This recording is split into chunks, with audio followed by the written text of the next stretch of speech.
successful year so far. All right, we are in the game. We are underway and already a fast start for GCU here again. Welcome to Clyde Field. Beautiful morning, lots of sunshine. And we've got some Division I college soccer here for you on ESPN+. Yet again, Brigham Harris, Torrey Halford here. We're excited to be bringing this one to you. A little bit of game notes here between these two teams. They meet very often. Yet again, the Western Athletic Conference brings them together. But last year, 2020, very interesting year among COVID precautions, was the first loss for UVU against the Antelopes in about 5 years. Long time coming for the Wolverines, being undefeated for quite a while. Tori, I imagine you were a part of this Wolverines team that played this GCU side a number of times. Yes, I have been. They're excellent on the field with their possession. They usually build through their midfield and go through the midfield to the forwards out wide and then cross it in. They're always very technical and have a lot of pace on them, so they're a great team. Yeah. Well, UVU also a great team, having a great start as well here. There's a through ball sent. Wonder if there's going to be enough pace on it. It is going to be caught up. Cross is broken up there, though. UVU is going to have to really take their time here as we do get started. However, here we go. Here's a possibility for a shot on goal, but no, an offsides call. Coach LeMay already irate on the sideline. You can already tell how much this game means to both coaches. Speaking of who, I sat down and spoke with both of them. They both said that they had incredible respect for each team, GCU and UVU, talking about both sides, giving a lot of respect to the coaching staff, to the players, the style of play. One thing that GCU head coach said about their 7-2 start to the year is that it's just been a team effort. They've been a great team heading into this WAC play, and there's a great tackle. Great tackle by Jenna Shepard. Yeah. She's been so powerful in that center defense spot. And both teams here just starting to feel each other out. This is where you get, I feel like, the pre-game jitters out. These first 10, 15 minutes where there's a lot of long balls, a lot of sprinting, a lot of hard tackles. It's really not until we get to about the 10, 15-minute mark that both teams start to really get a feel for the game, feel for how they want to play this one. So don't be surprised to see some players on the ground there that you just saw.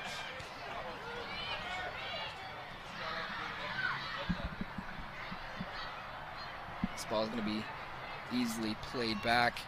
UVU really working on their possession. You can see that to set the tone here for this game, they're going to want to knock the ball around the back, play through the midfield, really set the tone, saying that this is our house. Obviously, UVU really, really good at home. 4-1 on the year so far with a 5-4 overall record. So they definitely enjoy being at Clyde Field.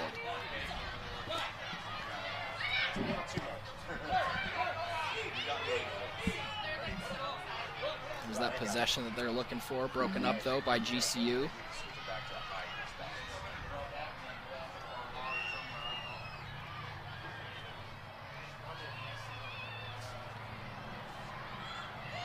Here's the first shot of the game. That's going to sail wide, however. Another number to watch for, number 27, who you just saw, I believe, take that shot. That's Marlene Schimmer. She leads the WAC in shots taken. Not necessarily goals scored, but shots taken. And head coach of the Antelopes told me that she is definitely a player to watch for. That's a beautiful flick on there by Amber Tripp. That's Heather Stainbrook. Heather Stainbrook, excuse me. Oh, nice.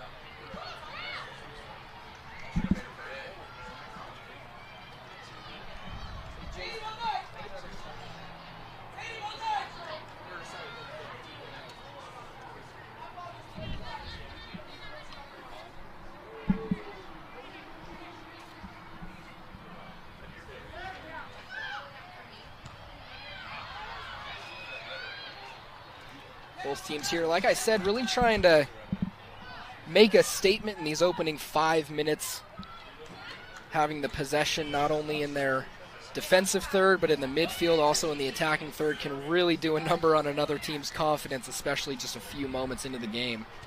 Yeah, for right now, it's kind of been back and forth.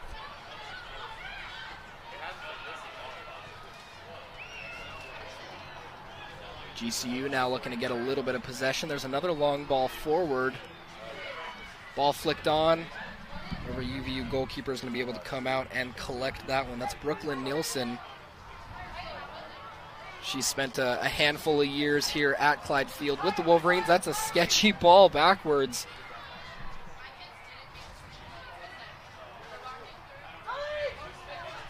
So far we've seen some good. A little bit of a scare there. However, UVU really dealing with it well. Possessing the ball, swinging it back and forth. Really calm, mature soccer here.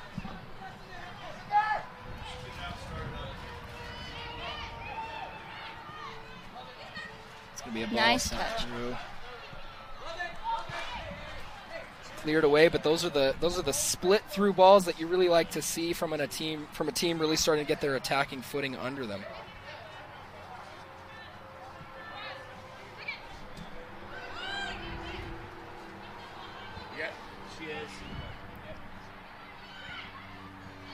GCU goalkeeper Jordan Ferguson yet to be tested. Like I said, GCU gives up less than a goal a game. They have the, on paper, best defense in the WAC. Speaking to head coach of GCU, he said that, yeah, we do have a great goalkeeper, but she attributes that, she being Jordan Ferguson, goalkeeper for GCU, she attributes that to the GCU back line, a very good, solid defensive line, keeping opponents from taking shots. And there's the first dangerous foul there being called. Center referee Samantha Martinez is heading this one for us. Assistant referees Joshua Mills, Karsten Gilwold, and the fourth official Taylor Mott. So a bit of a dangerous free kick here for GCU, maybe the first goal-scoring opportunity, and already the first substitution for UVU.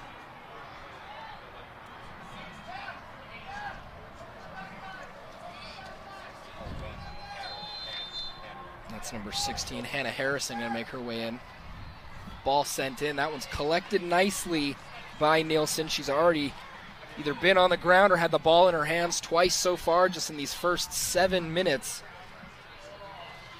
You could say that the only couple of scary moments have been in the UVU defensive side. There's a possibility for a break for UVU.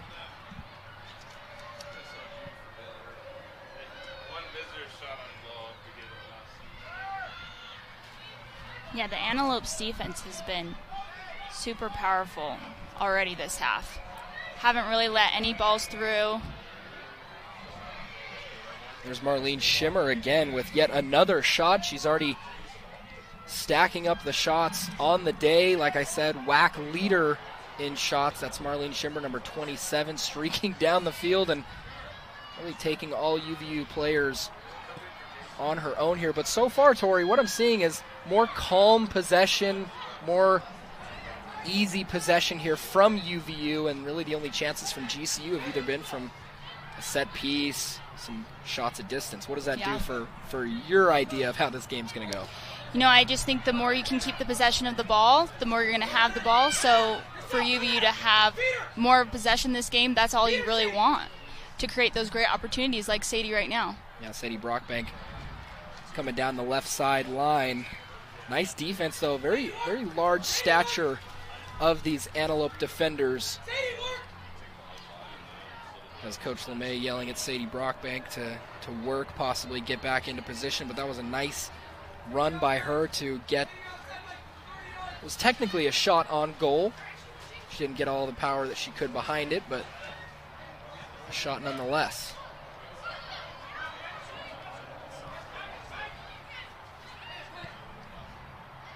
GCU is going to play a long ball. That looks like it's going to stay in for the Antelopes. And across, this one's going to be cleared out, though, by the Wolverines.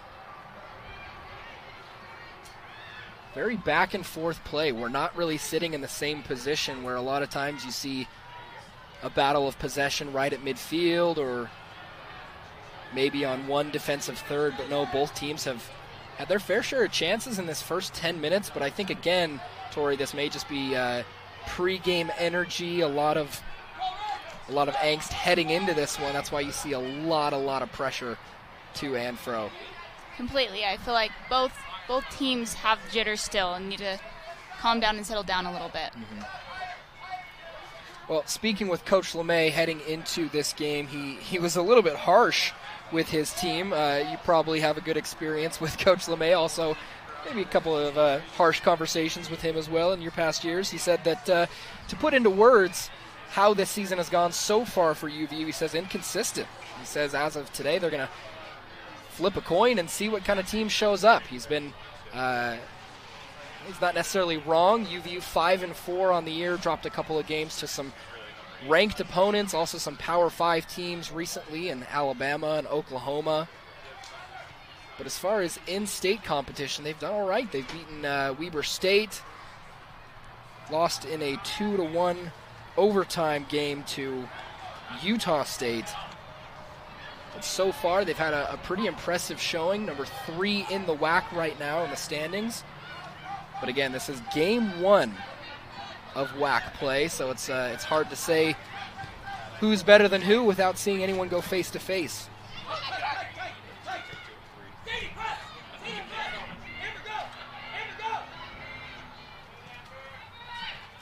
UVU also has wins against San Jose State, Boise State, Northern Arizona, and Southern Utah. They started the year at 4-0.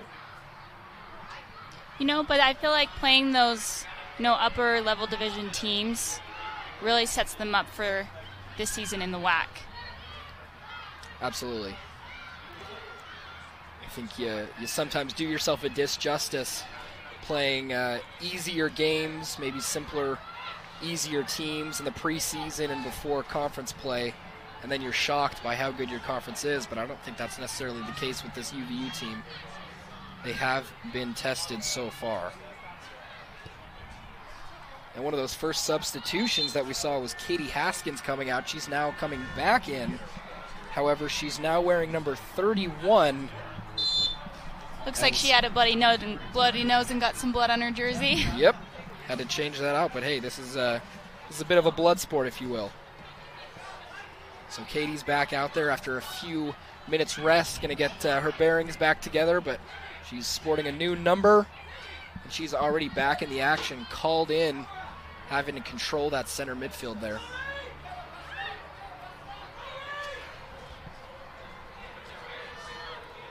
Long searching ball there. Nicole Ray going to be called off sides.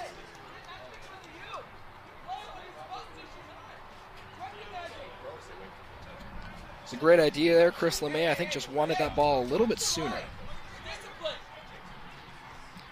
Tori, Coach LeMay has been very animated on this sideline. Really quick, what has been your experience with him in the last few years? Coach LeMay is always super passionate about this game, and that's what I loved about being coached by him, is showing the passion of the game and how he can instill that into his players. Been a coach, this is his 5th season. Very interesting, kind of spooky with the numbers. He's 44, 44, and 8. So he has almost a perfectly even record heading into his 5th season. An Eastern Michigan alma mater. He's got a WAC record of 21, 11, and 3, so he definitely favors conference play. That kind of goes back to what you said, playing difficult preseason games or pre-conference games to set yourself up for success. Seems like Coach LeMay is one for those.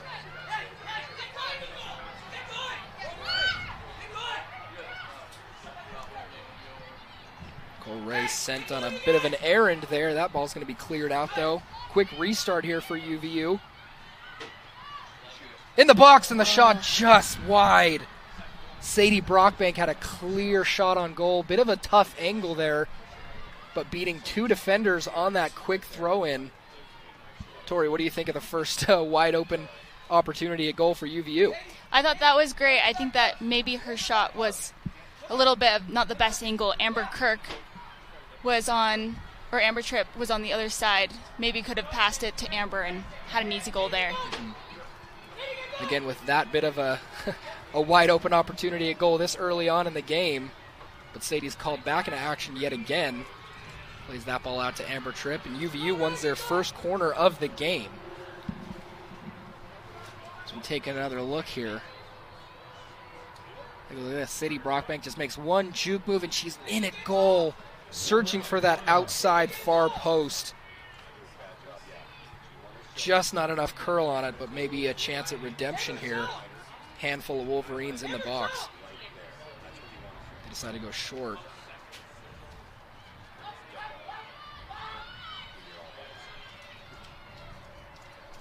Nice possession around the box. That's actually some pretty good, mature soccer there to just possess the ball, not necessarily force it. And shot. And a shot, but she's going to be called off sides. Crowd not aware of it yet. Sadie Brockbank had a wide open look at goal and absolutely buried it, but you take a look at the linesman. I am a little surprised that was offsides. I felt like she was a little bit back from the defenders. Maybe she came from offsides to onside position. Taking a look, Chris LeMay looking at one of the sideline officials. I saw him put up number 2, so I'm curious if it was another player offsides. Yeah, see, I'm surprised with that call a little bit. I think it was Jenna Shepard who was initially offsides and came back onsides before the ball was connected with. And that's really the most bitter, one of the most difficult things to swallow when you're playing soccer is that it doesn't matter if the goal scorer is offsides. If you're involved in the play and you influence the play and you're offsides, then that ball's going to come right back. Absolutely.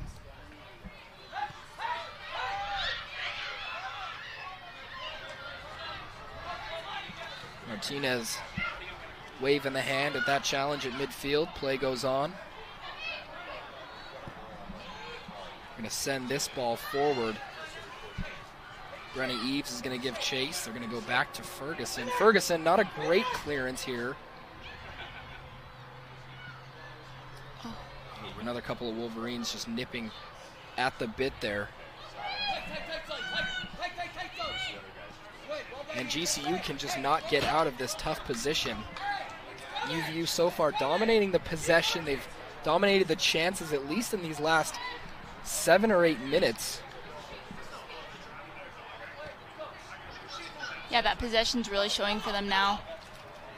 Keeping calm and cool and collected. GCU looking to string a handful of passes here as they decide to go backwards again. Good mature soccer from both sides, not necessarily forcing their chances. That ball sent long though. Right as I say that, bit of a direct pass going out of bounds. I think the most comforting thing if you're a UVU fan is we are seeing very calm, good possession. However, you do have 2 of the best goal scorers in the WAC on your side in Heather Sadie Brockbank and Heather Stainbrook. Those 2 both among the top 5 scorers in the WAC so far.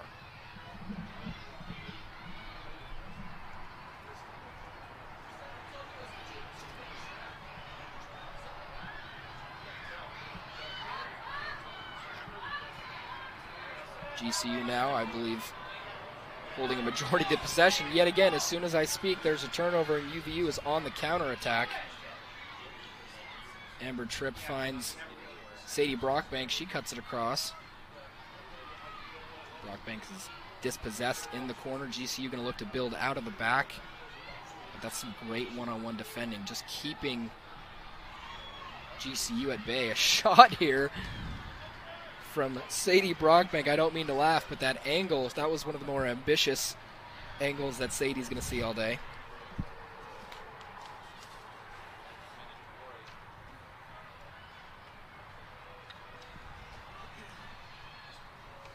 The ball's going to be crossed in, but out of bounds, so we'll see a goal kick here from goalkeeper Jordan Ferguson. Again, one of the better goalkeepers in the WAC, has the best stat line of all goalkeepers in the Western Athletic Conference, and head coach of GCU said that she's a great organizer, She's a great team player. As I said before, she gives a lot of credit to that back line, which so far has not necessarily been protecting their goalkeeper as much as you would think. And there's a foul on a couple of Wolverines on big number 9, Cameron Larson.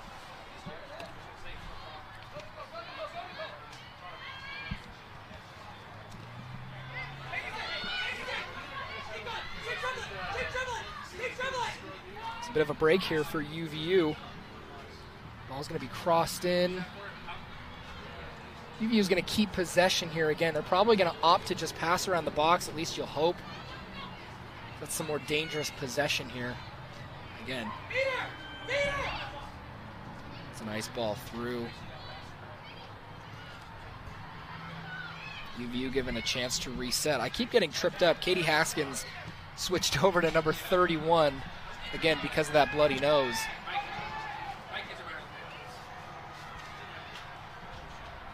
GCU on the attack now. It's a nice tackle. Great tackle.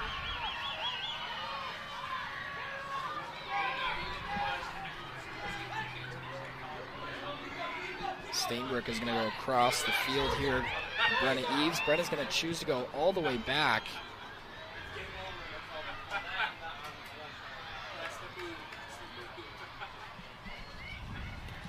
Already a very physical game, Tori.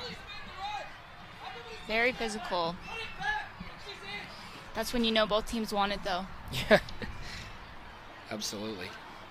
You go back to the lineup of this team, GCU's got a very particular way of lining up. They've got that orthodox number 9 in professional soccer. A lot of times you see that number 9, very tall, very strong center forward to hold the ball up. And that's exactly what they have in Larson, listed at 5'11". Sort of just a towering presence up there. You'd be looking to get something, a foul here at the top of the box, somewhat out of nowhere. And now a very dangerous position here for UVU. Nicole Ray was fouled just outside of that 18-yard box arc, and now a couple of Wolverines here lining up. Heather Steinbrück being one of them. Again, one of those top 5 goal scorers in the WAC.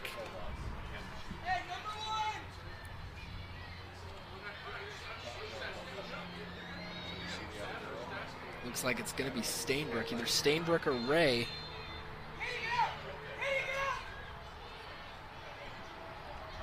Here's the shot. That's going to sail over the crossbar. Just over. Nicole Ray there. A bit of a wasted opportunity. She was the one fouled. I have a bit of a biased philosophy. If you're the one involved in a hard foul, you usually shouldn't be the one to take it, but a lot of times emotion is involved, and if you get a hard foul in a dangerous position, you've really got a chip on your shoulder wanting to take that opportunity, and she does. Maybe could have left that for Heather Steinbrück. I'm sure that will not be the last goal-scoring opportunity, though, for the Wolverines. Ray again called back into action. That's really mature play right there from UVU. Yeah, nice turn from Jenna Shepard in the middle.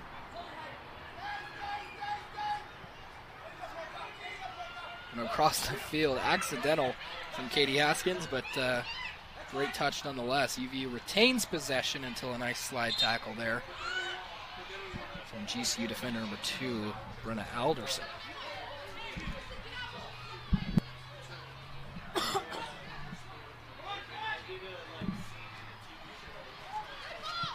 UVU has really been putting the pressure on this defense of the Antelopes.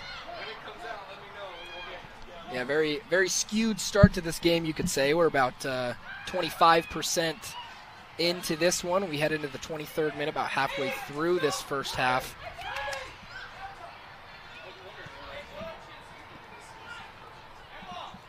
Attempted through ball played here. Not going to cut out, but UVU does get a throw in here, and they're going to opt to go back. Again, keep that possession. A lot of times people don't understand soccer is basically just a really big chess match. If you can possess the ball for 99% of the game, you're going to tire out your opponents, and then it opens the door for things like this. I thought we were going to have a corner kick there, but a goal kick here actually for GCU.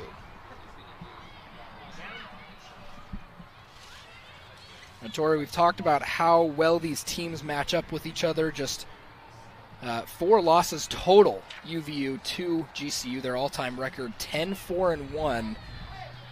What was it always like to play against this Antelope team? I'm sure it was very different at Clyde Field versus in Phoenix for you. Yes. They were always one of our toughest opponents in the WAC. They actually were newer when I came into UVU in 2014, so they actually weren't even able to get into the tournament for a couple years, but definitely deserved those spots. Unfortunately, just couldn't get in, but always a tough opponent for us. They possess the ball really well and are very physical. Yeah, very, very comparable team to UVU. As you take a look at the stat line again, almost every game going back between the Lopes and the Wolverines back to 2013, only a couple of games were decided by more than 1 goal. 1-0 the last 3 years or so, 2-1, 2-1 in double overtime back in 2016. So very evenly matched teams. I think we have a really good game on our hands. We are still scoreless through 25 minutes, but you're dealing with 2 of the best scorers in the WAC going up against the best goalkeeper in the WAC.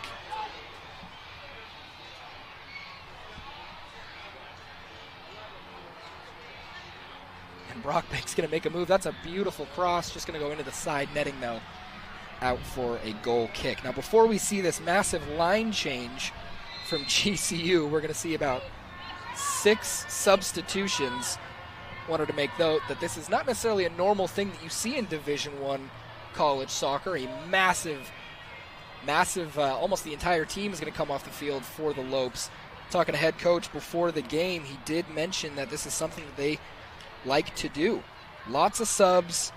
They took 20 players to their last road trip, and all 20 of them played. They've had 10 players score this season. So it's not just big number 9 up top. It's not just Marlene Schimmer. It's a lot of players who can score, and I got a feeling we just saw a lot of fresh legs trot onto the field here. Yeah, that means you have a strong lineup, which is exactly what you want. UVU also going to make a substitution here once they get the opportunity. First, they got to deal with a bit of a searching ball from the Lopes. Cool and collected from Nielsen in the box. She's going to clear that one out and retain possession.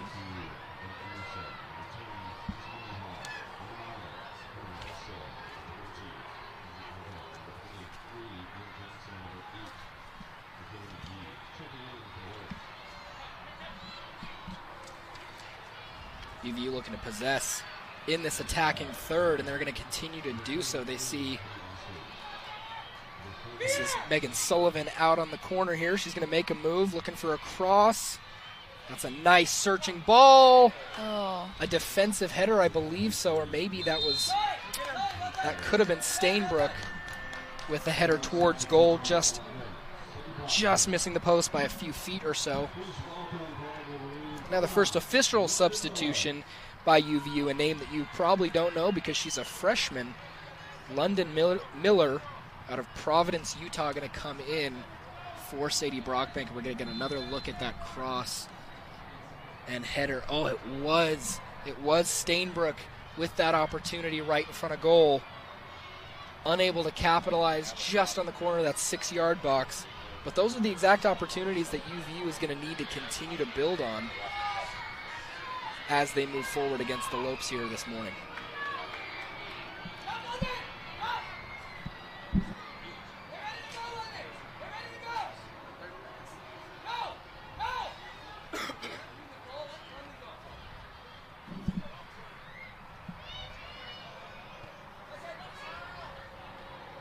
Big boot from GCU, but that just gives UVU the opportunity to possess. Send the ball forward to Miller. Her first action of the day is a bit more defensive than she's probably used to. Big shoulder-to-shoulder collision here from Marlene Schimmer. She doesn't like the call. Stainbrook probably did.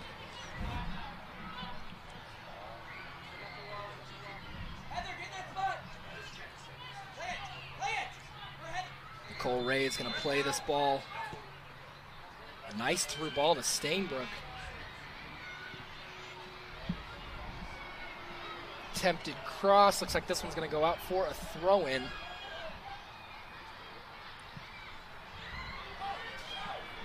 Massive boot. This one cleared way out.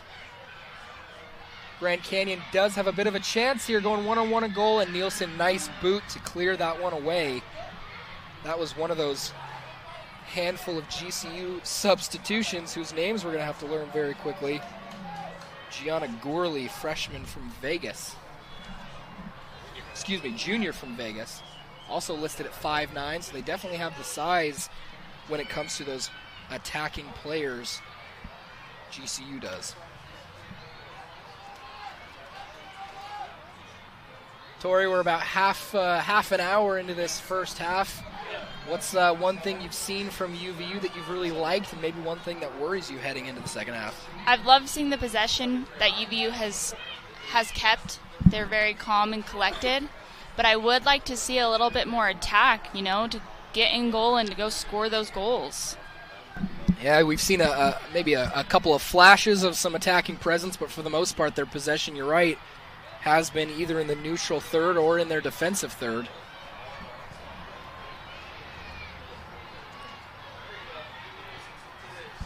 Miller giving a bit of a battle there.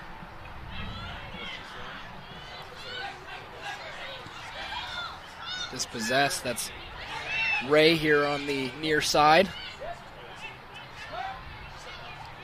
Wide open center midfield for Haskins. That's exactly what you want. That ball just a bit inaccurate here, as Shimmer's going to take over in the center of the field. She's going to go across. Dispossessed by UVU. It's really tough, however, to demand perfection from these ladies. Perfection of passes, perfection of possession, when they are so evenly matched. We're going to see a handful of fresh legs from UVU, and that's only going to make it a little bit more chaotic, as there is so much energy on this field right now. Like we said, conference rivals, very close games every time these two play. And a bit of a deadlock is what we're seeing so far here.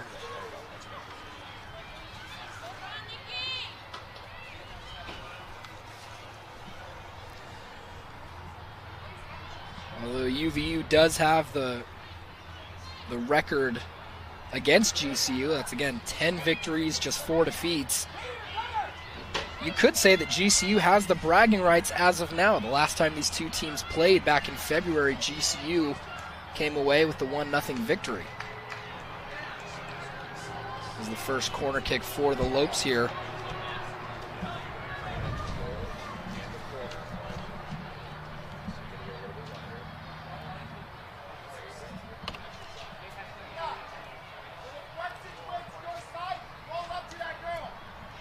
One of the first real dangerous set pieces for the Lopes at this time. It's going to be Shimmer to send this one in. It's an outswinger to the back post. Nielsen comes out to collect, but I believe that was a nice defensive header by UVU to send that one back over. Maybe it was an attacking header, obviously. Now that we have a goal kick, looks like it was last touched by GCU. We mentioned the handful of substitutions coming on are Grace Beeston, Brianna DeWall, and also Juliana Carter, one of the only players not from Utah on this roster, coming out of Jasper, Texas. She is a junior for this Wolverines team. And Tori, you mentioned it before the game, a lot of new faces, but also a handful of players that you played with even a few years ago, namely Amber Tripp and a handful of others. Yes, Jenna Shepard, Brianna, who just came in, DeWall, Brooklyn Nilsson. We actually both went to the same high school. So, yeah, a lot of players that still playing. It's fun to watch. What does it do for a team to have that kind of experience returning, as we see a through ball here? Very long, searching ball. It's going to get collected by Ferguson, though. I was going to say, what does it do to a team to have that type of experience and maturity on the field, like you just said, DeWall, Tripp? It's such an advantage, having more game time, it's just so much different than practice. There's nerves involved. There's, a lot of other things that can contribute to it. So having people who have played in game time is such an advantage because of the experience and the calm and cool collectedness that you can get while playing in more games. Stainbrook showing a bit of that cool, calm, and collect, winning a corner for the UVU Wolverines. And here we're going to see, I spoke too soon, thought we were going to see a short corner. But instead, leaving it for Grace Beeston, the new substitution. She is going to play this back. Long ball in.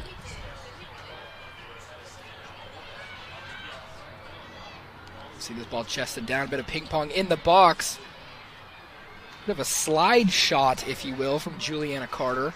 You can see just the desperation, the energy to keep that ball in a dangerous position. That's one of the things that Coach LeMay mentioned before the game. He said, although this season has been a bit of a seesaw back and forth, one thing they got to do is just put balls in dangerous positions. That's something they're doing.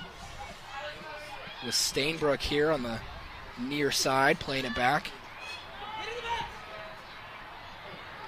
Another searching ball. This one played up. The Lopes are actually outnumbered in their own box right now, but it looks like they are going to be able to play out of this one. GCU going to look to counter. Those fast transitions, too, with having more players up is exactly what GCU needs.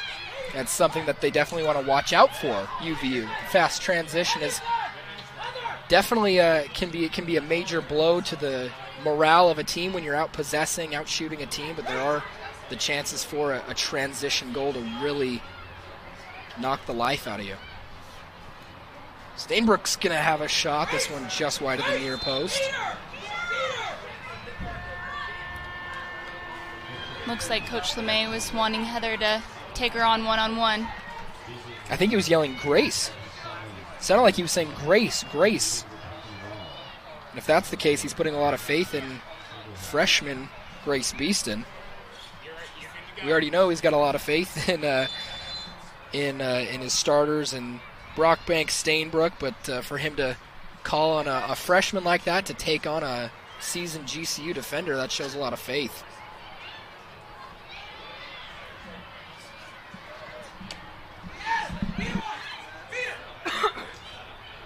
There he is again, saying beat her to Beeston, and she does. They're going to keep possession here with a throw-in. Another substitution for UVU. This time, Hannah Harrison out of Vegas is going to come on for, again, Katie Haskins, number 31. That sounds so weird to say and to see, but again, because of that bloody jersey, Haskins wearing the alternate, if you will. This throw-in, UVU going to look to retain possession. That's a ball in a dangerous spot, but no one there in the far corner. Really the cardinal sin in soccer, Tori.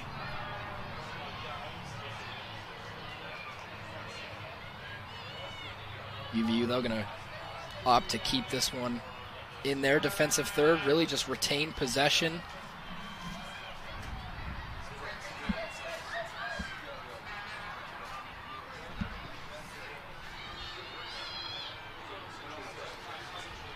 It's a nice win in the middle of the field there, or attacking third, I should say. Now one back in the middle of the field by UVU. They're going to look to switch this.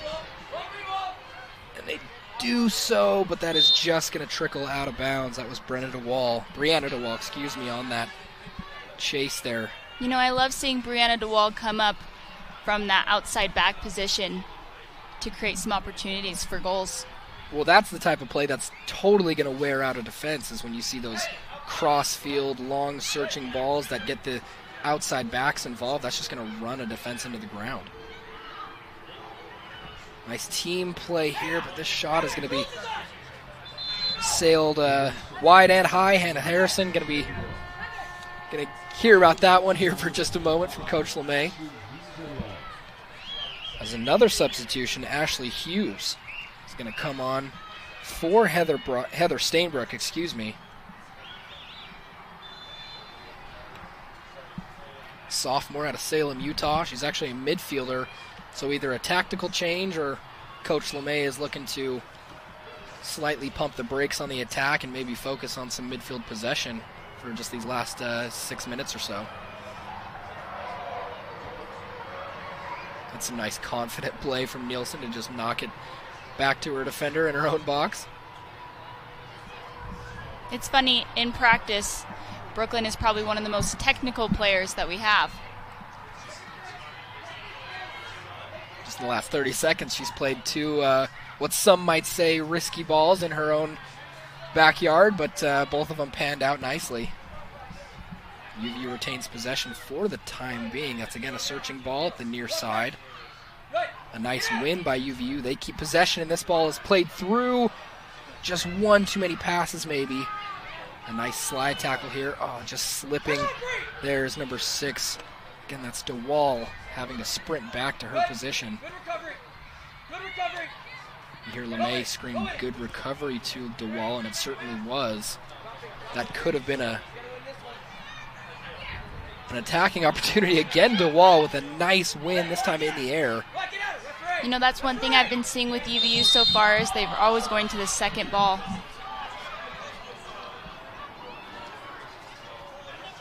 Big foul on the side. Yeah, Beeston taken down, but head coach of the Lopes, Chris Cecile, is saying it's a 50-50 ball, and shirts were being tugged on both sides. You know what, Tori? I'm perfectly in the middle geographically of both these coaches, so I'm going to go ahead and not take sides here to sort of keep friends. But so far, a very, physical game. We've seen only a handful of fouls.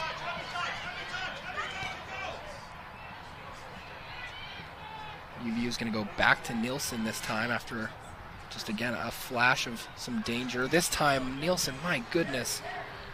That's some incredible goalkeeper presence to just calmly split two attacking forwards, two Lopes, just, again, chomping at the bit right there. Nielsen just calmly plays it out of her own box, and UVU retains possession. Sort of the story of the first half, if you will. Just missing that final touch is UVU. They've been able to possess in the back, possess in midfield, possess in their own attacking third. Just not having that goal-scoring cherry on top, if you will. Quick play from UVU.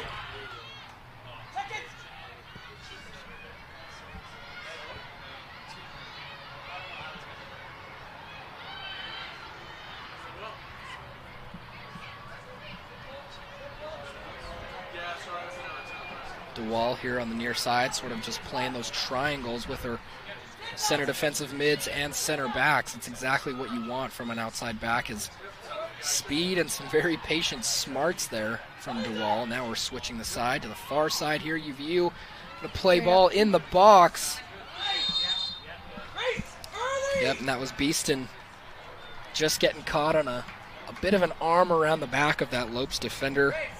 It's going to be an easy call for Martinez all day.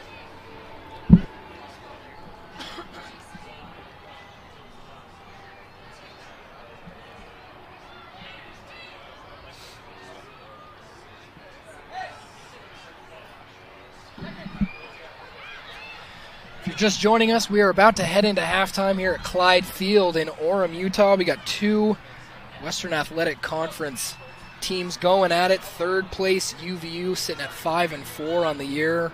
First place in the WAC so far is GCU at 7-2 on the year. So far it has been, I don't want to say all UVU, but stats will show as far as attacking presence and overall game possession, we'll probably be seeing a green arrow here.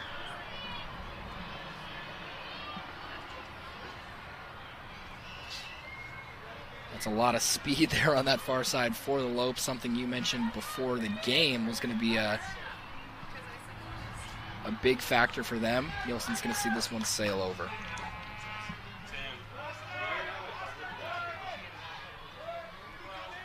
About 65 seconds to go here at Clyde Field before we wrap up half number one.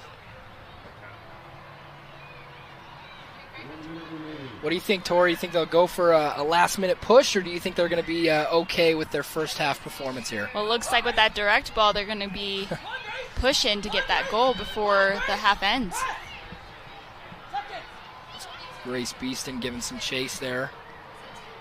Does look like both teams are not necessarily happy with the way that this first half has gone. They're looking for a little bit more direct opportunity here as a ball sent in and just too tall for the GCU outside forward or outside mid. I can't tell. All I know is it was not their starting number 9, 5'11" Larson, who no doubt would have been able to connect with that pretty well-centered ball.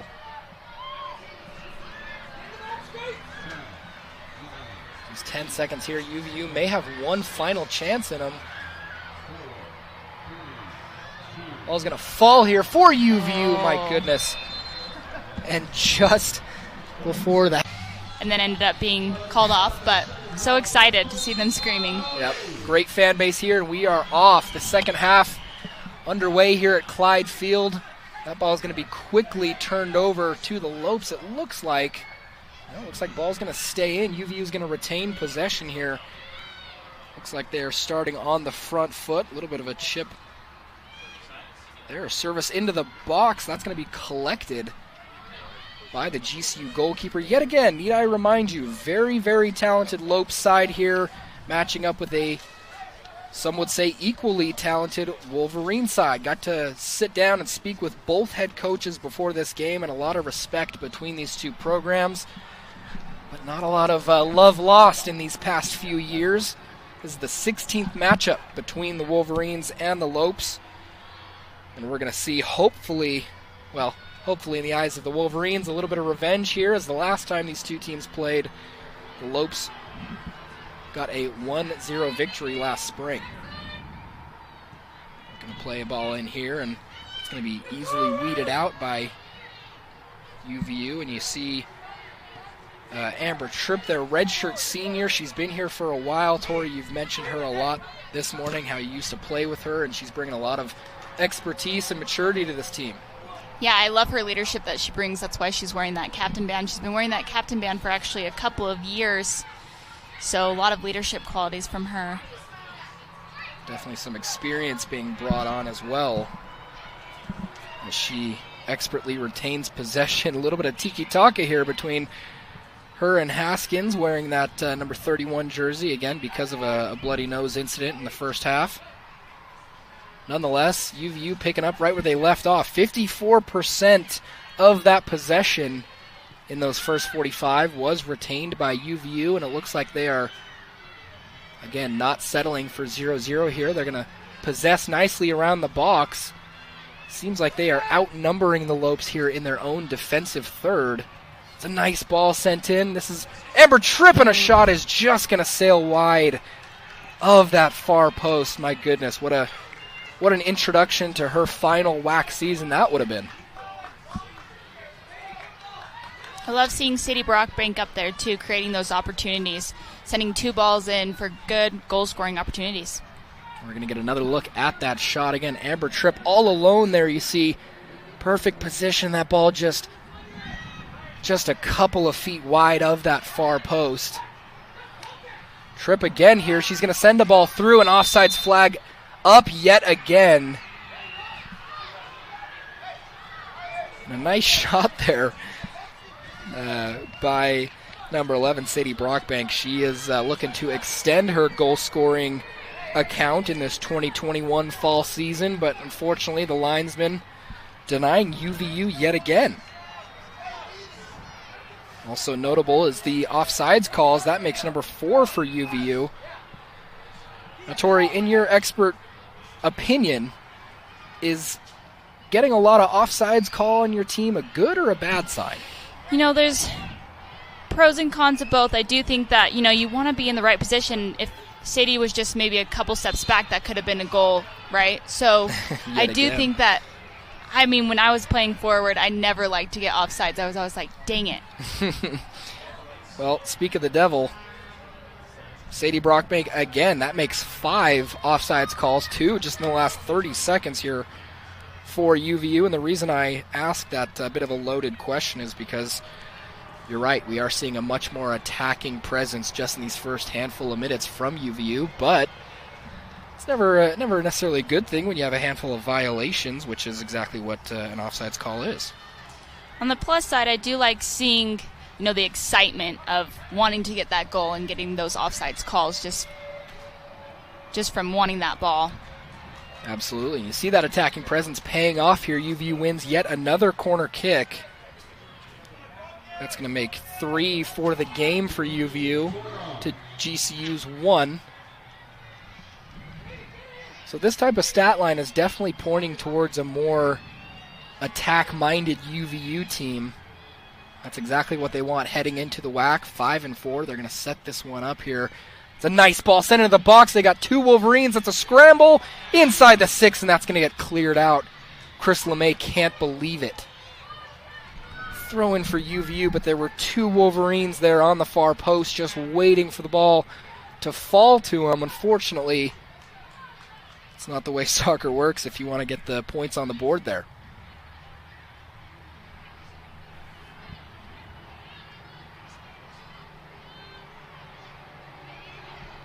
Stainbrook going to do a bit of a dance here on the near side, sends a ball in. I think that'll go down as a shot on goal.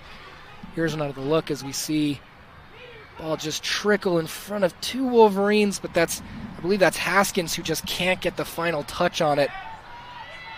Strong defending from GCU coming in just at the right time yet again.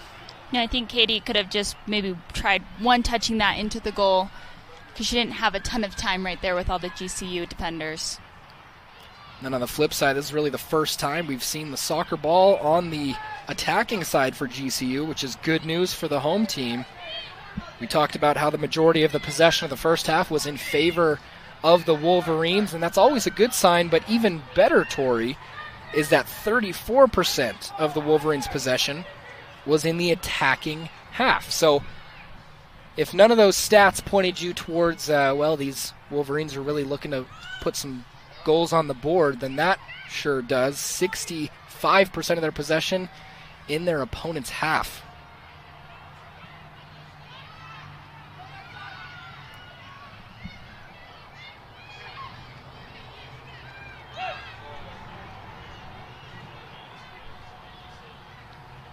UVU doing a nice job here just possessing. They've got, it seems like they're playing with more players than GCU at the time. I don't know if that's a fatigue issue with GCU at the time, but so far the possession has been solely UVU. As soon as I say that, GCU here on a bit of a run. Nielsen's going to collect and throw this one out to Amber Tripp.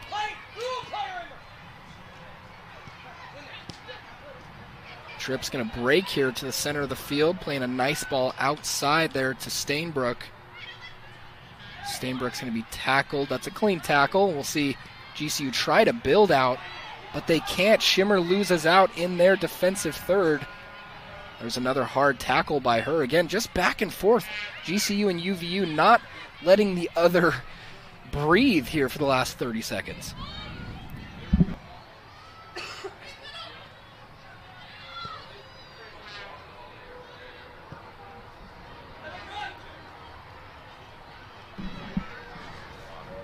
Jenna Shepard's going to clear that one out. Also wearing the captain's band for the day.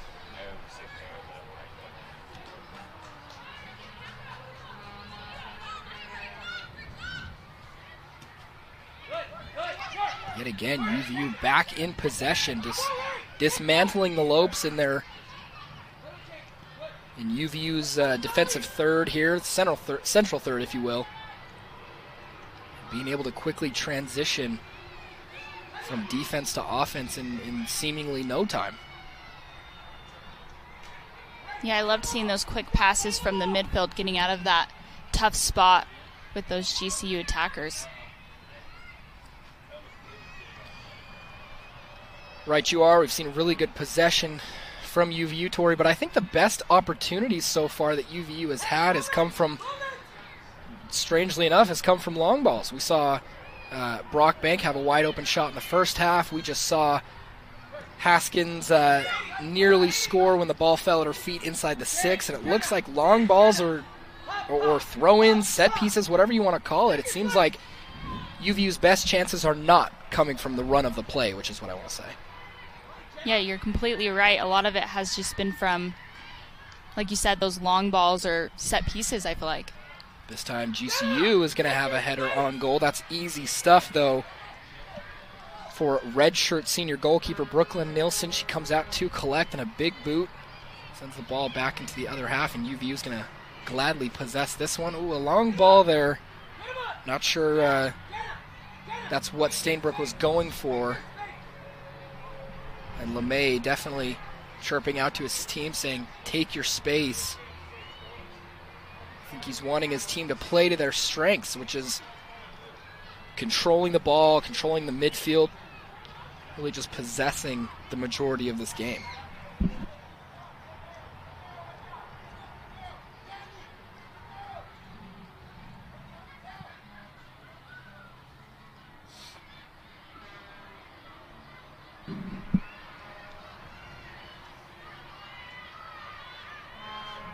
GCU with a small spell of possession here. They're going to play a nice ball through. That's Shimmer with a shot. Nice save, however, from, that's Brooklyn Nielsen. Trouble's not completely away yet. GCU makes a move. Another shot on goal. That's UVU's back line this time, coming to the rescue. My goodness. Tori, that's by far the scariest moment of the game for UVU. Yeah, that was a great ball played to Shimmer and a great shot. Great split through ball, and not the leading scorer of the WAC, but the leading shooter of the WAC in Marlene Shimmer. She has, at this point, over 60 shots on the year. Here we're going to get another look if we can see Shimmer make that nice run through, that slicing run, but a great stop there from Nielsen. GCU not enough power on that second shot, I think it's safe to say, but Shimmer having definitely the best look at goal for the Lopes so far this game.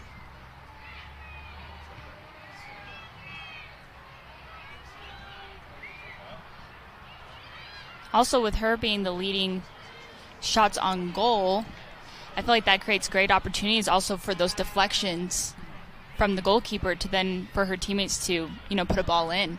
So shots on goal, maybe not as many goals, but you're still creating those opportunities, which is great. Absolutely. Great point. I think that's one thing that I was nervous to see was from our angle, when you saw Brooklyn Nielsen make that initial save, you saw the ball sort of pop back out in the most dangerous area that it possibly could, but luckily there were plenty of Wolverines back to make a second and even third clearance on that ball, and it stays deadlocked 0-0.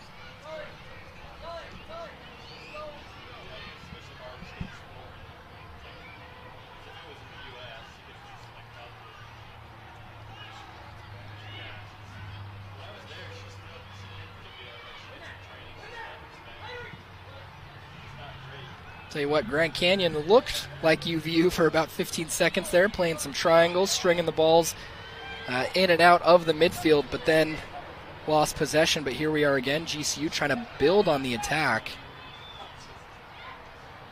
That's nice defensive play there on Marlene Shimmer, who Coach LeMay said he's definitely going to keep his eye on this game.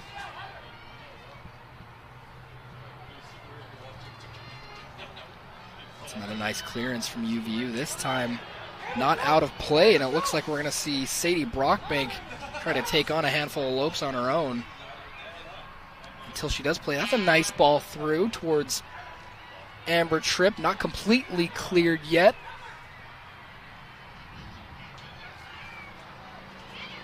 Stainbrook's going to make a move. Finds a pass, that's a shot, but a nice save there. Yet again from the number one goalkeeper in the conference, Jordan Ferguson. Putting up a little bit of a Dikembe Mutombo finger, if you will, saying you're going to need a little bit more to get past me.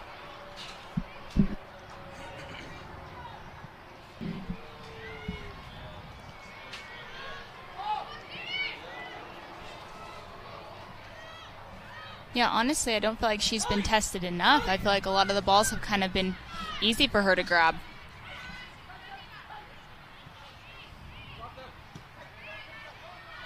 You're absolutely right. We haven't seen at least all of the saves that she has been forced to make today have been collected, not so much deflected.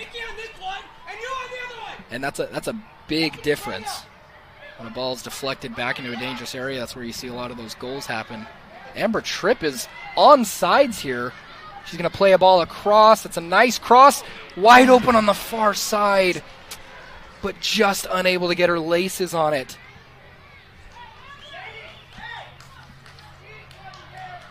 I believe that was Nicole Ray, number 8, on that far side, all alone, but just didn't get everything on it. Yeah, Amber Tripp played that ball beautifully across. I think she was surprised to see it fall to her feet, honestly. Let's take a look here. Maybe she just could have taken one more touch to set herself up for. I think when you're in that position and goal is just staring at you in the face, you sometimes freak out and think, I got to hurry and try to put this one away, but she had a little bit more time, I think, than she knew.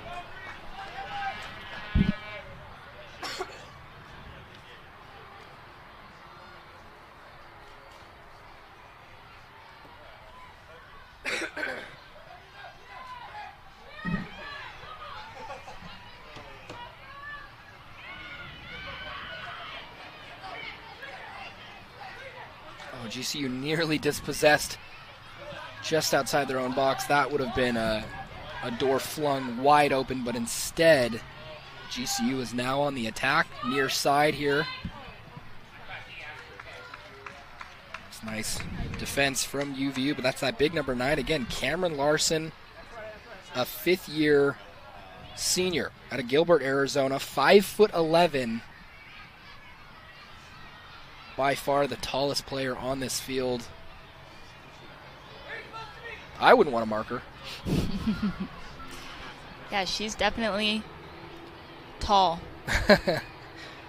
Size advantage could be called in here, but that's nicely collected by Brooklyn Nielsen, despite not only white but green jerseys going up, contesting that ball from her.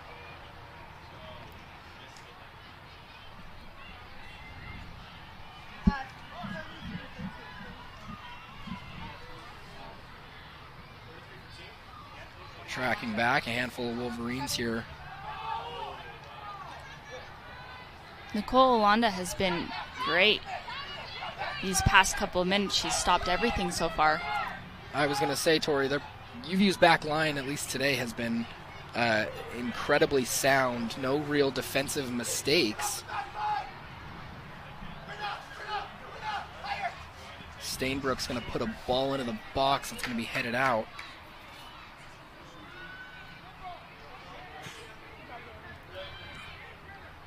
Back and forth here. That was another close call for GCU. That was Brockbank who had a touch at the top of the box. Now UVU is just playing with it on the far side, looking for that opportunity. Bit of a break in the action as we see a handful of substitutions here. We're going to not see a full line change this time from the Lopes. Instead, we'll see 2 subs for UVU, 2 subs for GCU. Juliana Carter making her second appearance of the game for UVU, and I believe the other one coming on was Grace Beeston, number 4. Freshman, so we're seeing Coach LeMay put a little bit of, again, a little bit of faith on that far side on his, I'm sure, 17, 18-year-old here.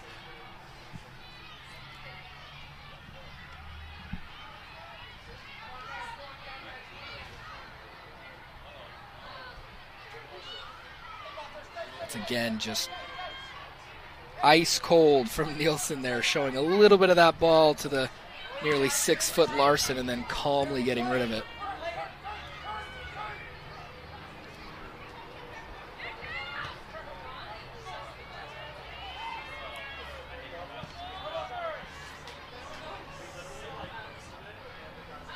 You see the hustle from UVU to transition to defense.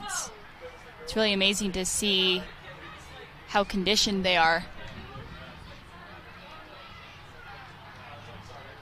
Playing in the mountains definitely does have its perks. I'm sure you can attest, though, those conditioning sessions don't feel like they're worth it when you're doing them. But when you play a game like this and you can just go for 90 minutes straight, it definitely pays off. Definitely is an advantage, especially with a team coming from a lower elevation to coming to play here. It's great. It's a great advantage for UVU, and also when they go play elsewhere, they can breathe a lot more easier. Mm-hmm. And that shot from Larson not going to do too much for Nielsen, and UVU's back on what looks like the attack. Looks like Grace Beeston is on that far side. She's going to keep it just in play. She's tempting a ball to the middle, and she's finally going to play that ball. Amber Tripp on the far side, plays it across. Flashes across goal. And I'm telling you what, there are a handful of players whose hearts dropped. Not only goalkeeper Ferguson, but also a handful of UVU players when they saw that ball. Here we go, one more look at it. This ball played across. Amber Tripp really nicely meeting it there. Just a absolutely perfect cross. If that's what she was going for, a perfect hard ball being just lasered across goal, really low. Just no one there to send it home. To quote the great Happy Gilmore, just go home, ball. Just go to your home. Amber Tripp putting up another nice fight there on the near side. The GCU comes away with it, but loses out here. Again, bit of a pinball-like soccer that we've seen, at least in the last 15, 20 minutes. I don't know if it's desperation to get that breaking goal, because I know how antsy you get when it's 0-0 for too long.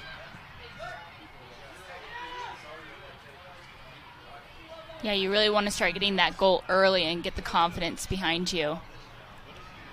Something that UVU has, I feel like, had for the most part this game, just speaks numbers to their possession, their shots, their corners. They've been more composed in the final third than GCU has, which a lot of times is helped by confidence, but still with a 0-0 deadlock.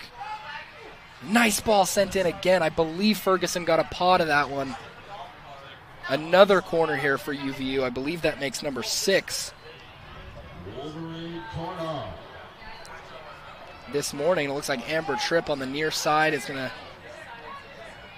leave this one to be taken by Heather Stainbrook. Plays it short to Tripp. Another corner. A little bit of trickery there they tried, but GCU was onto it.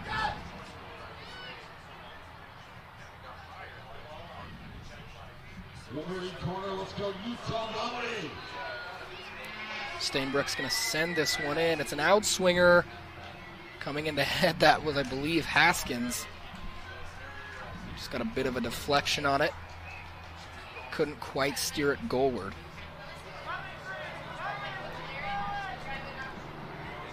Excuse me, that was Sydney Bushman.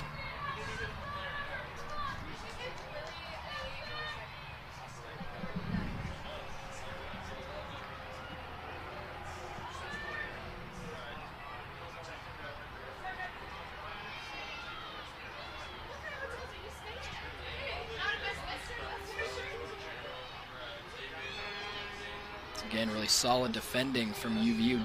Seems like it doesn't really matter which defender it is for UVU. Everyone's getting the job done. Everyone's doing what they need to do to keep the ball out of the net here for at least the first 70 minutes of the game. Yeah, they've looked very solid.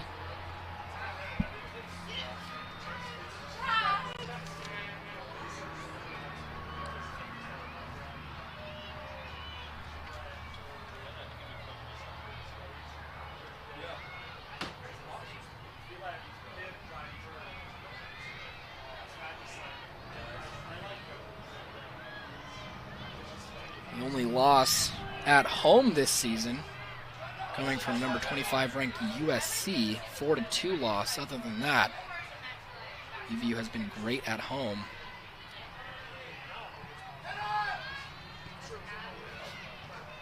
There's just something about playing at Clyde Field, I feel like. It's not just the men's team, but it's not just the women's team, but the men's team also highly favors playing in Orem. Not only does their record show it,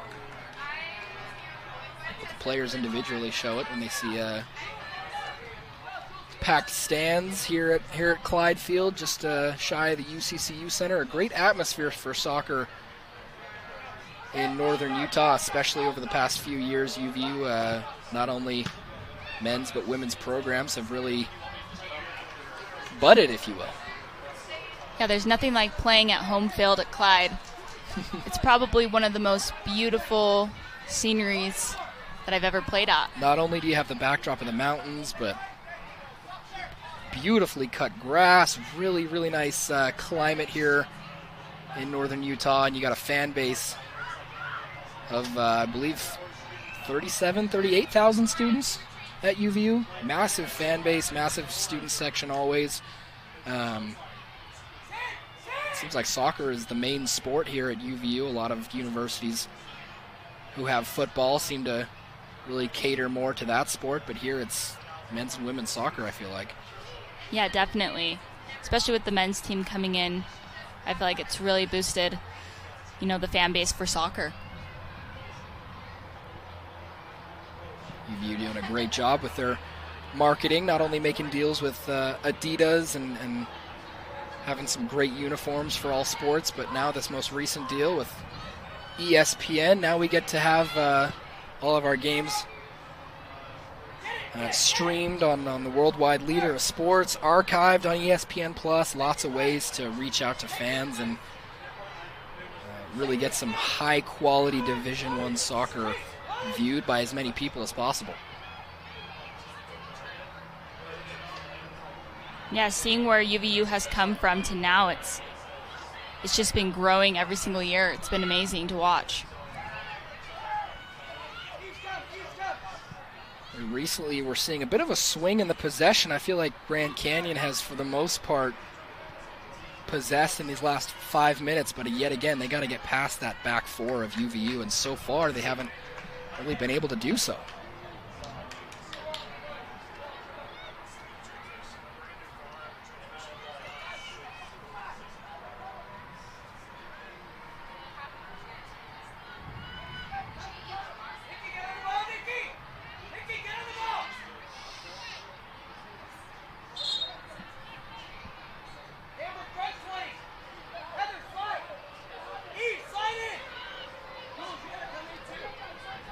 Coach LeMay giving some crucial instructions here.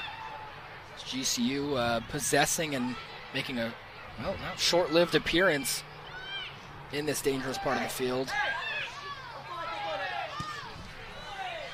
Shoulder-to-shoulder contact, but an awkward collision nonetheless. Sees a Grand Canyon player stay down for a moment. That's number 30, Gianna Gourley.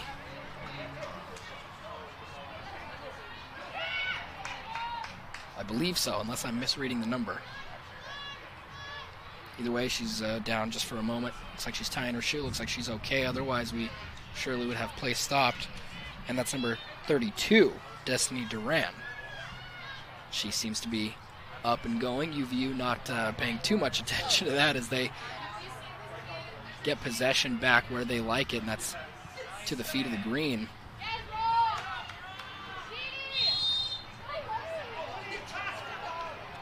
Late whistle here as advantage was played. Center referee not allowing for that quick free kick to be taken. That's Samantha Martinez. For the most part, Miss Martinez has done a great job controlling this game. It's been a very clean game. Not a lot of fouls. No cautions. Obviously no red cards. Not a whole lot of very questionable calls either. Obviously you want to defend your team and you want to complain as much as you can to try to get a call, but she has so far done a great job officiating in a very non-biased way. Talked about Talked about how UVU has come close to capitalizing on set pieces, and here they have one in a somewhat dangerous area. This ball's going to be sent in. That's a great ball, just a little too much, not enough curl to get that onto the head of a Wolverine. That's going to be Ferguson. That's lunch for Ferguson. She's take that on a platter all day.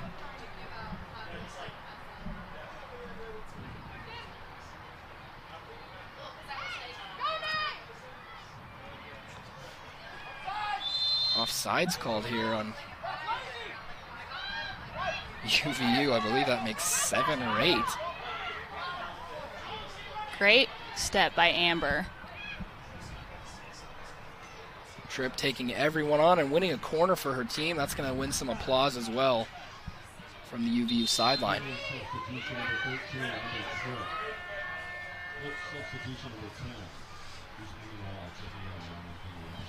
Amber Tripp, who we've mentioned a lot this half, is going to take a breather here, make way for number 6. It's Brianna DeWall. Out of Sandy, Utah. A lot of Utah players here. Only a handful of players from outside the Beehive State.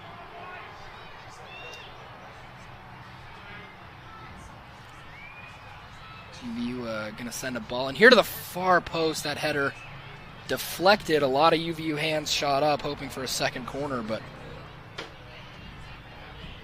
that opportunity is a no-go, and GCU will have a chance to reset here. Looks like that came from Jenna Shepard. She uses her head a lot. Here it is again.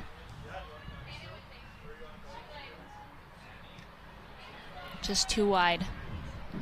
Yeah, great job to come in and win that ball at the back post. A lot of times where you see most of those corner kick goals, because the goalkeeper just has to watch it for 99% of the ball flight instead of being able to keep it in front of him or her.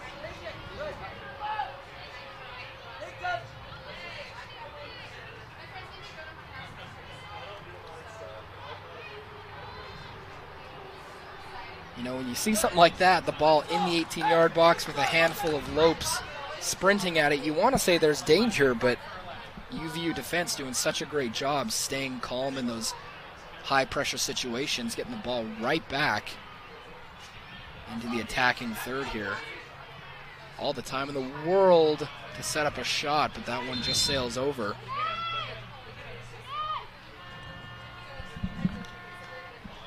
And we are definitely seeing some more attacking presence from the Wolverines this half. We went over the first half stats, how possession was in favor of the green. Also shots on goal, corner kicks. That's really been the story of the second half as well. Excluding one flash of attack, one scary moment for UVU. Other than that, it's been all Wolverines on the attack this half. As we inch closer to the 80-minute mark. Still at a deadlock, 0-0 between these two Western Athletic Conference teams. So this game has major implications for many reasons. Not only is this the first game of WAC play as a nice ball sent through, but Ferguson's going to see that one into her mitts. Not only is this the first game of WAC play, but you could call these two teams conference rivals. They've met each other now 16 times. Going back and forth. It's never a blowout between these two teams. But, you know, winning this game sets you up for the rest of the season. And I think that's why it's so important for both of these teams to Absolutely. get some goals in and take home the match. It's nice defense again from UVU. It's another great ball sent through.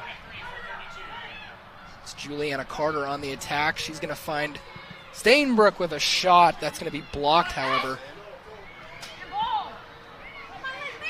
GCU's able to clear this one out momentarily. Ooh, referee just got in the middle of that one.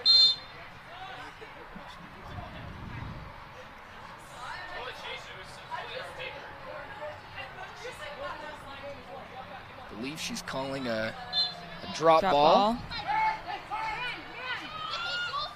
Pretty rare do you see a referee take charge of being in the wrong place at the wrong time like that. Yeah, I think that's the first time I've ever seen that. Yeah. On the attack again is Duval cutting on the near side. This ball sent across. Oh. Unable again to be finished off. That's Ferguson on the ground once again. Ferguson earning her grass stains this morning as we get closer and closer to the 80-minute mark. She's going to send this ball up to midfield. Give you a replay here yet again. A nice ball sent across by Brianna DeWall. Oh, just too far for Julianne Carter to finish that one in. Carter just inches away from getting a lead foot on that one, giving it the slight misdirection that it needed. Ferguson was already on the ground at that point, so even the slightest of touches. That ball sent across again. I love seeing these opportunities, though, from UVU. You know, they're really going at the goal, trying to get one in. That's true. Very, very tactical attacking soccer. You're not seeing any shots from 30, 35, 40 yards out. You're seeing crosses into incredibly dangerous areas, and obviously crosses into areas that are pretty difficult for Grand Canyon to deal with. We've seen several goal-scoring opportunities, not only from set pieces being put into dangerous spots, but now the open run of play, UVU's really starting to knock on the door here.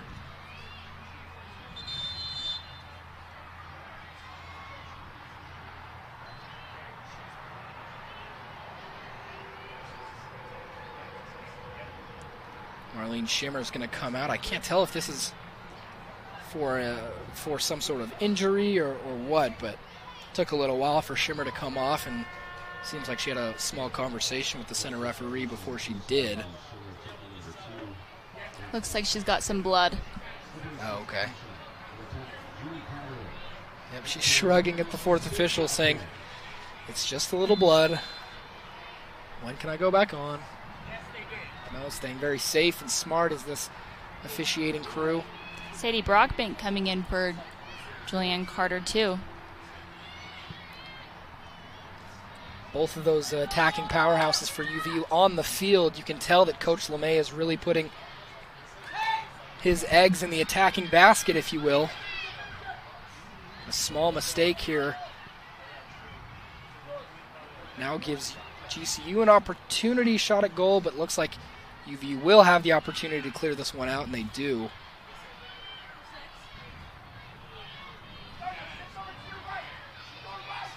Looks like Juliana Carter is going to sub right back in just seconds after coming out.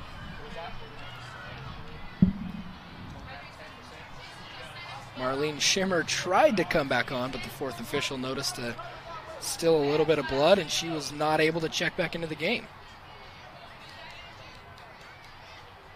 So far, though, GCU doing a nice job possessing these past couple of minutes here in a dangerous area, and that's a through ball sent here for GCU, and possible shot on goal here. It's not clear who has possession, but a wide open shot at goal and a deflection from UVU's back line. Wow, another scary moment, completely saved and kept at a 0-0 tie here by that UVU back line we've been talking so much about. Not out of the woods yet. Corner kick for Grand Canyon. All sent over the net. It's always the worst when you have a corner, great opportunity, and it just doesn't, come into play. Never enters play, yeah. So like I said, Juliana Carter coming right back in after about 60, 90 seconds of being off. And now some confusion here.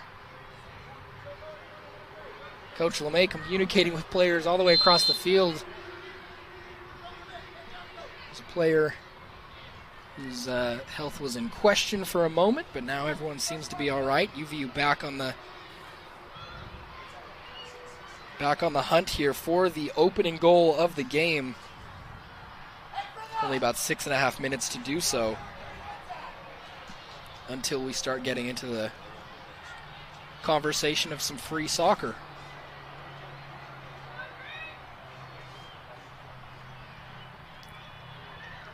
Ball sent across, UVU trying to deal with it. Carter with a nice tackle to try to keep possession, but eventually GCU tries to play out. UVU, though, not allowing them to do so.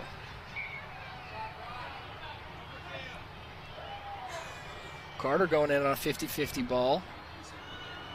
Nicely kept for UVU. Another in-swinger. This one headed out by Grand Canyon.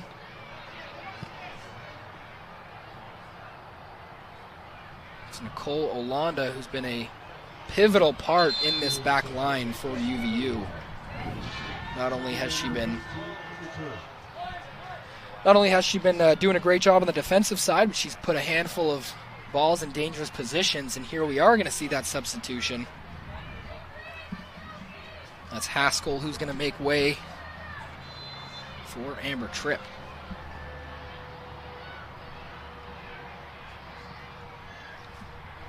Now, Tori, you're used to playing 90-minute games, but once you get into the 85th minute like we are here, it's gut check time. What's one thing you would say to this UVU team if you were on the field right now? I would just say, let's get everyone up. Let's try to get this goal in, because once you go into overtime, you're just having those legs get more tired than you would in a regular game to set you up for the next game.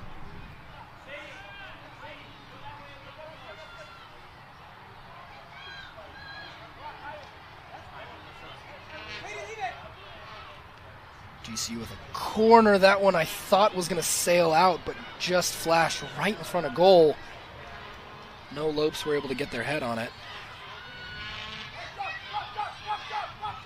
UVU opting to play quickly here on the counter, and they're going to send Brockbank forward. Ferguson's going to boot that one away. However, GCU retains possession. Really nice control there in the midfield by the Lopes.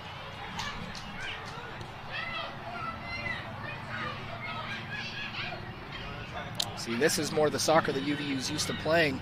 Some nice triangle possession. However, losing out just at the top of the box, the last place you want to give up possession right when things are starting to heat up.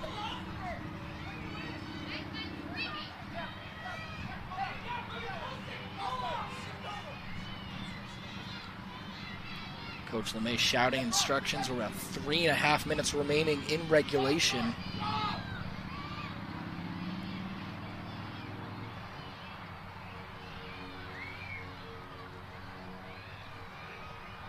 Ball sent into the underaged crowd.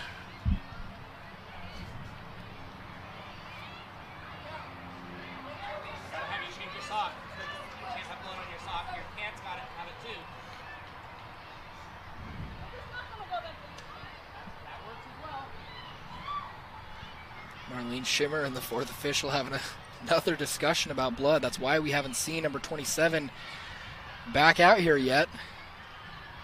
Nice shot there from Brockbank. Going to get collected by Ferguson.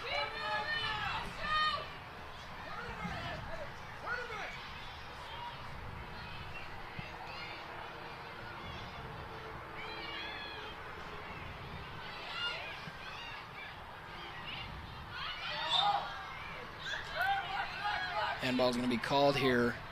GCU does have a free kick, about 2.5 minutes remaining in regulation.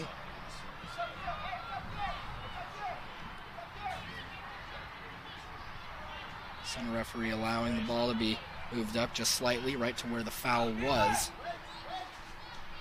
GCU's looking like they're going to have a crack here at goal. This is Hannah Edwards, Grand Canyon captain, on the ball. She's going to send it forward here into the sun. Ball flicked on. handful of volleys here just being pinged around the box, unable to get cleared, and there it is. And once again, it's Nicole Olanda with a very crucial clearance.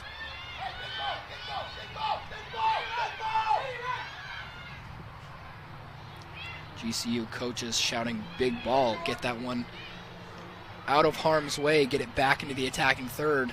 Advantage played here for GCU. They looks like they're going to have another chance at goal. Nielsen's going to come out, command her team to get out of the way. And she scoops it up. Now just over a minute left in regulation. UVU's looking like they're going to throw everything they can at getting this game winner. But GCU's got the same thing on their mind. Yeah, this is when you start to see the urgency from both teams to do everything they can to get that ball in the back of the net. You're now under a minute with a really dangerous opportunity here. We're not seeing goalkeeper Ferguson make her way into the box. It's not a last-ditch effort necessarily, but this definitely is a big moment for the Lopes. Ball sent in to the far post, and that header is going to go out and away. Big sigh of relief here as we do have around 30 seconds left remaining in regulation. Looks like UVU is content to go into overtime. We're not seeing any ambitious sprints going forward.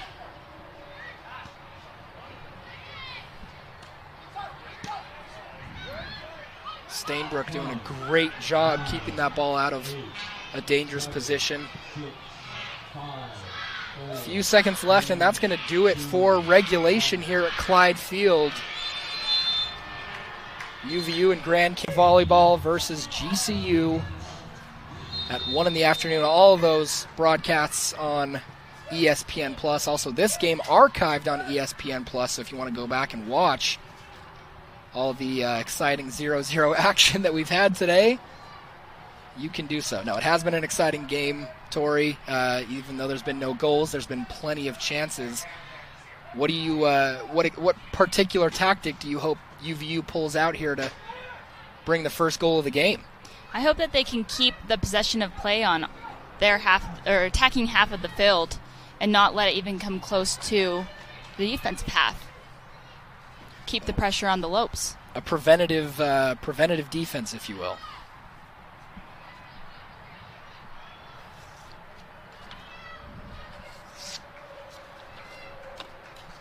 Corner for the Wolverines. I was going to say, so far so good.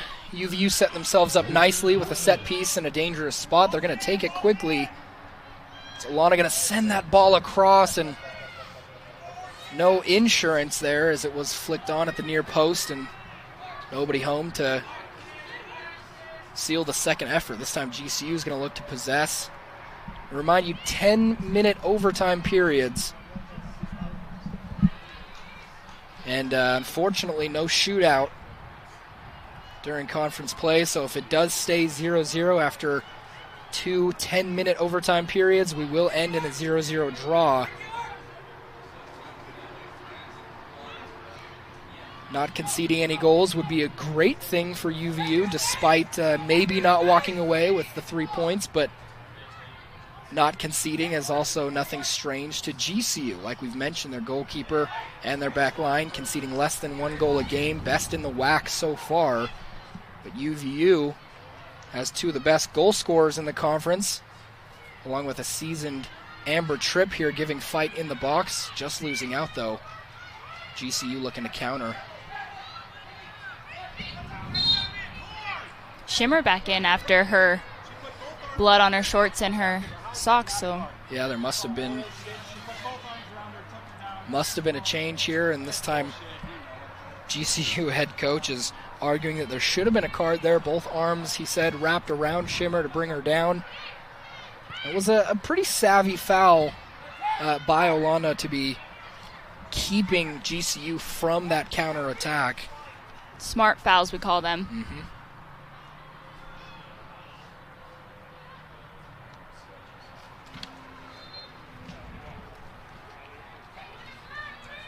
It's a handball.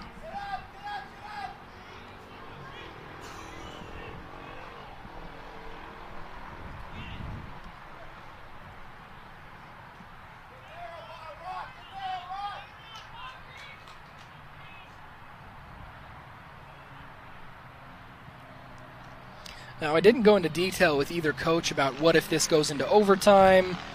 Obviously, both team wants to win, but Tori, I got to imagine if you're GCU, you're one of the best defenses and goalkeepers in the conference. Walking away 0-0 from a conference rival is not necessarily something to hang your head on. No, definitely not.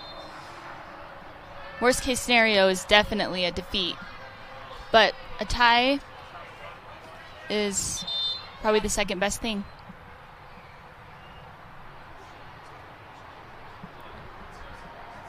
It's like a minor injury on the field there. Looks like it might be Jenna Shepard. Center referee Samantha Martinez, again, doing a good job regulating this game, making sure that things are being done correctly, efficiently. Again, no cards to this point. So although there has been around a dozen fouls all day, we haven't seen any fouls meriting some ejections or warnings.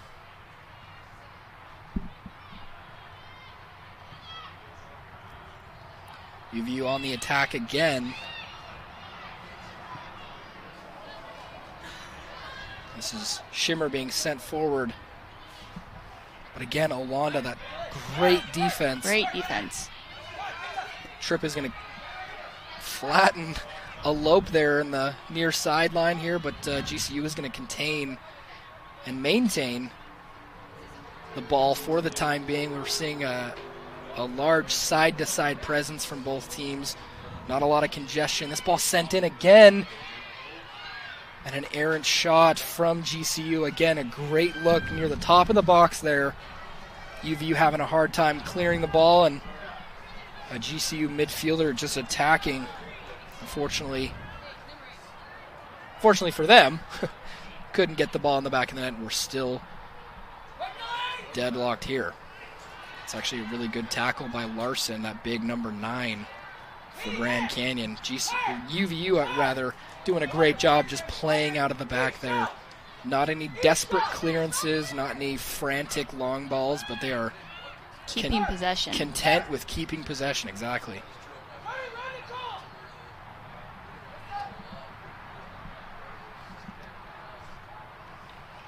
Right when we mentioned long balls, there it is, and GCU is back in possession.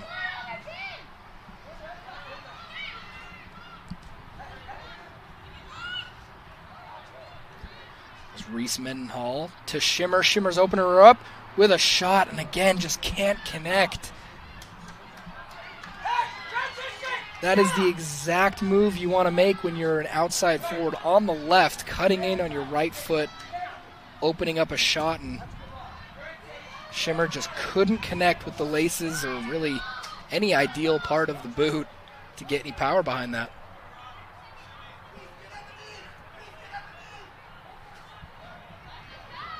Good fight here in the corner.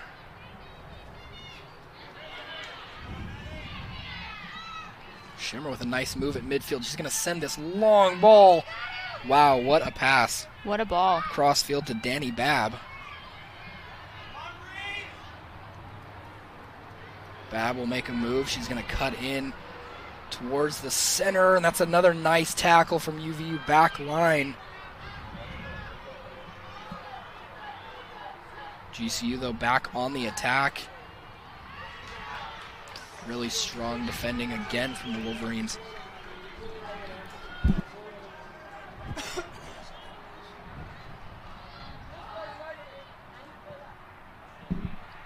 Long searching cross, but Nielsen's going to come out. Strongest one in that 18-yard box, and she needed to be right there. GCU really starting to knock on the door. I wonder if UVU is starting to get a little bit antsy here. They haven't been able to retain possession in this first overtime period like they have all game.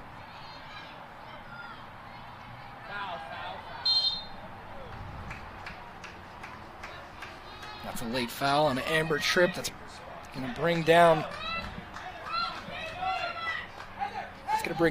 Marlene Shimmer, who we've talked so much about. That number 27 looks like Tripp is also going to have a small conversation with the referee.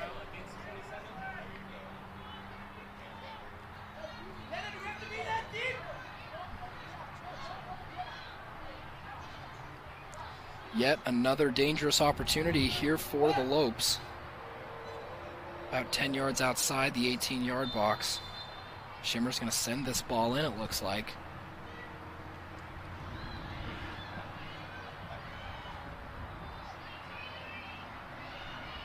You know, Tori, what's been great to see is UVU doesn't necessarily have all the size in the world, but they have, I think, more tenacity to win balls in the air than at least GCU at this point.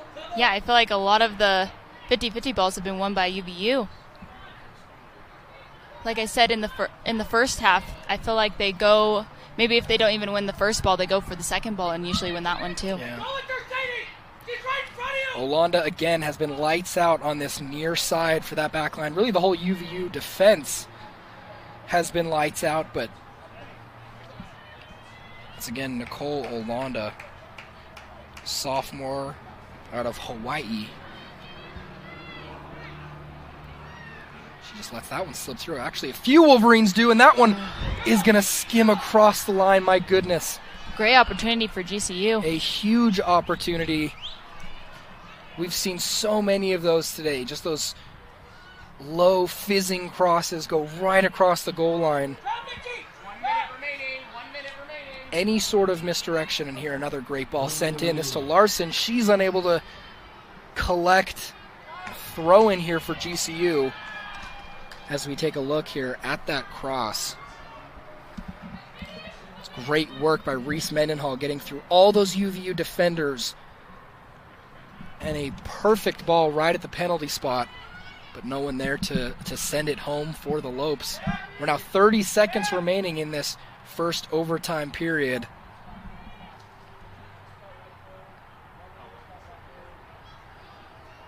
GCU looking like they want to finish it here. Not sure if they'll get the time. 15 seconds left. 10, 9, 8. GCU trying to play that ball across, but winning a goal kick are the Wolverines, and that's going to easily trickle out the first half, or the first overtime period, I should say. How much is fatigue going to play a part on these girls? Well, hopefully with the altitude difference of Grand Canyon versus UVU, the favor is in UVU's hands. So hopefully they can push through that fatigue a little bit easier than Grand Canyon can. Well, notably, who we've talked about a lot, redshirt senior Amber Tripp has been absolutely dogging it out there when it comes to sprints to win a 50-50 ball or making runs down the sideline. Not only her, we've seen Brianna DeWall, we've seen really every UVU starter giving 110% through these first 100 minutes.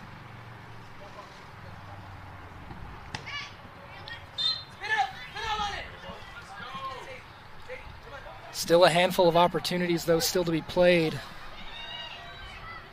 Possibly one here.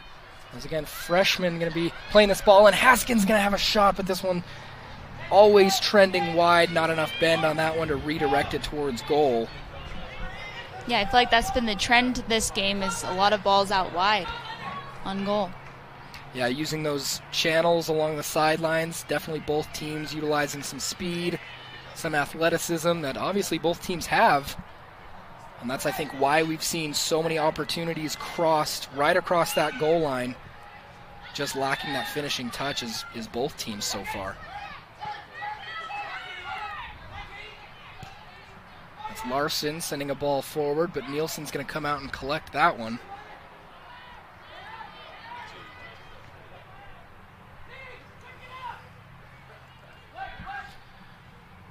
Tori, just coming from a spectator's perspective, obviously both periods are golden goal, but once you make it into the second period of overtime and you know there's no such thing as a shootout, how does the mental change? How does the aggression or the style of play change when you know there's not going to be a shootout no matter what? I feel like there's a little bit more urgency, especially in the second half, just to do everything you can to get it up. A lot more direct balls, just to get it into the attacking third. Yeah, we'll definitely be seeing some tired faces as we have all morning and afternoon, but even more so about halfway through the season. But again, only game one of conference play, where many would argue that these games are the ones that really matter when you're trying to make a run at the conference tournament, trying to make a run at the NCAA tournament. These two being conference rivals. Doesn't matter your pre-conference record, once you make it into WAC play, it's all business.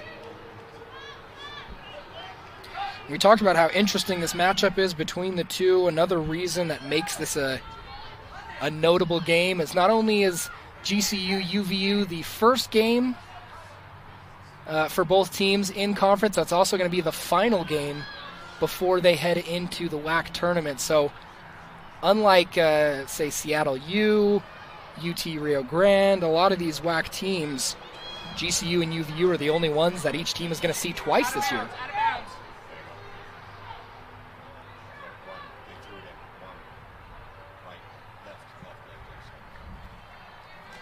UVU definitely upping the urgency, like you said, the attacking presence, really putting pressure on the Lopes this second period.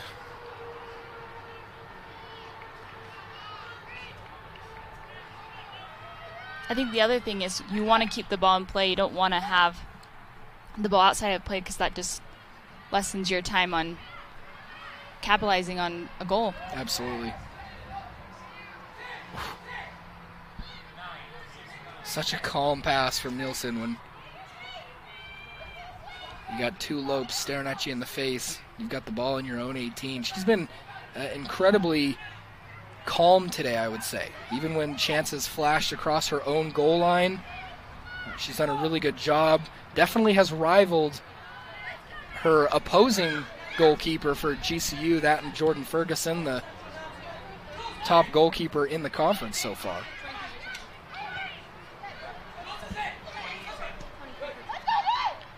It's a nice ball sent through. Corner for UVU. Great opportunity. Yep.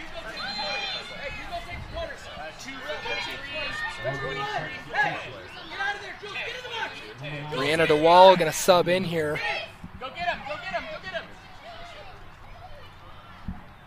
Looks like she will be taking the corner.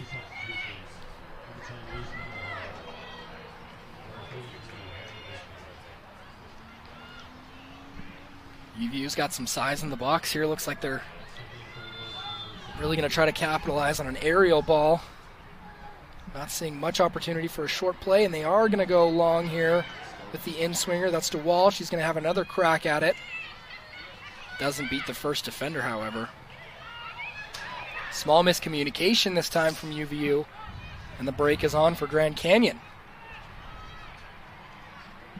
On the far side, that's Shimmer, exactly who you don't want to see on the ball, but you know what? Maybe you do. This afternoon just hasn't been the one for Shimmer. She's still leading the WAC in shots, especially after today. Unfortunately for her, those shots are not changing the scoreline. Yeah, looking at her stats, looks like she has had 4 shots already. Now a handful of GCU players going to check back into the game.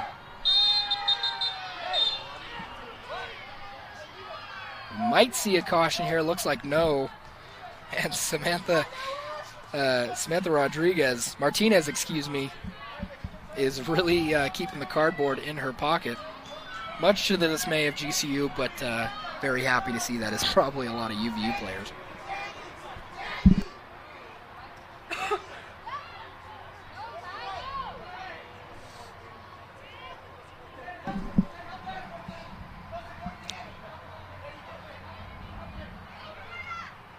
Grand Canyon now on the attack, the near side into the corner. That one not quite cleared away.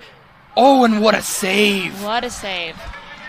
Great save from Brooklyn Nilsson. That's another shot on goal by the Lopes, but like you said, Brooklyn Nilsson getting up and just touching that ball over the bar. Game-saving stop there.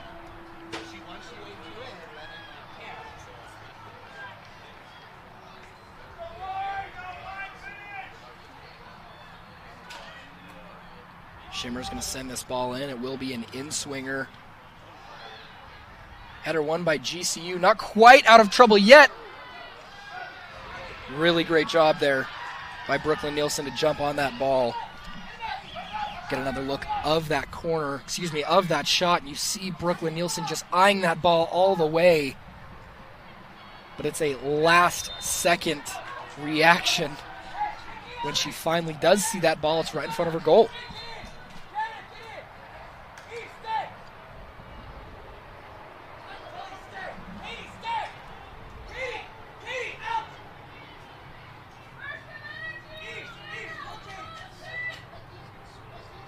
Hearing lots of voices from this UVU sideline, not only from Coach LeMay, but coaches and players yelling burst of energy, letting their players know there's only about 90 seconds remaining in this match, and a flicked header. That one's going to sail wide. Looks like a goal kick is coming for Grand Canyon. 3 more substitutions for GCU. Every sub, every touch, every moment is very crucial when you're in double overtime. First game of conference play here for both these teams, and you see Shimmer sub out. You also see the tall Larson sub out. However, one of their leading scorers, GCU that is, and Prokop, subbed back in for the Lopes.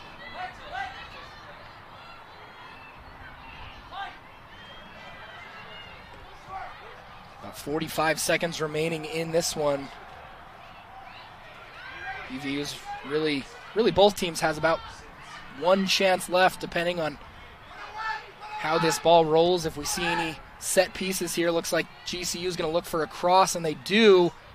Possessed in the box. Oh, just stubbed the ground.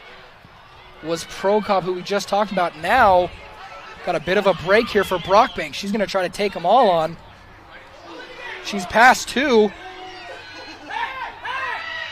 She got bumped in the box. Looks like some screaming from Coach LeMay. Nothing from the referee. And that is going to end the game. My goodness. Brockbank had a chance at goal.